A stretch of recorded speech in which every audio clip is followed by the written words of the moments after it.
Hey everyone, CPO here, and I have another after action report for you from my Colorado Moab trip. This one is on gas mileage. What do you think I got? Look at that Jeep. 37s, 3.6 liter auto, 488 gear ratio. What do you think my fuel mileage was from Moab, Utah to Baltimore, Maryland? Make a guess right now.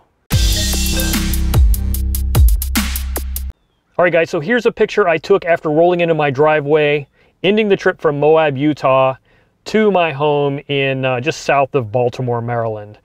So I reset the mileage monitor as I rolled out of the campground and didn't touch it until I got home. And so this is the mileage. This is the miles per gallon I got going through the mountains of Colorado, the plains of Kansas, and the rolling hills of West Virginia. So one of the things that's fairly important to note is my speedometer is calibrated so that my mileage, my miles per gallon, should be fairly accurate. Now, if you don't calibrate your speedometer to account for your gear ratio and your tires, then that could be off. Just driving down the road, your speedometer won't match, which means your odometer won't match, which means your calculations for miles per gallon will be off. But I have a fairly well calibrated, as a matter of fact, I'll show you this.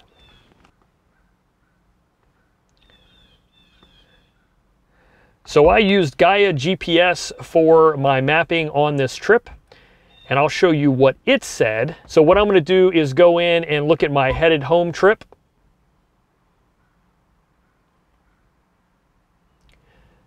And it shows here that was 2,075.5 miles. You can see compared to my odometer, that's pretty darn good given that amount of distance. It's pretty close. Let me show you on the map real quick.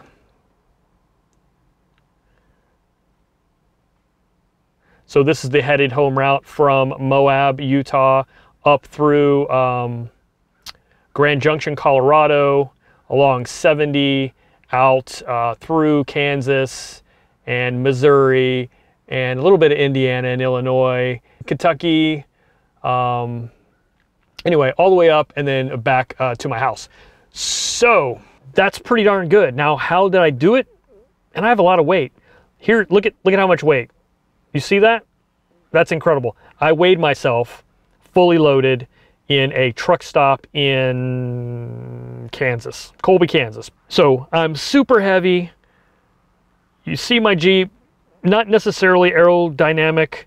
So how did I get such great miles per gallon? Well, skinny pedal control really is what it boils down to. So I did some experimenting and I figured out sort of the sweet spot for getting good economy. Oh, one other thing. No, I'll tell you that here in a sec. Hold that thought. So anyway, speed.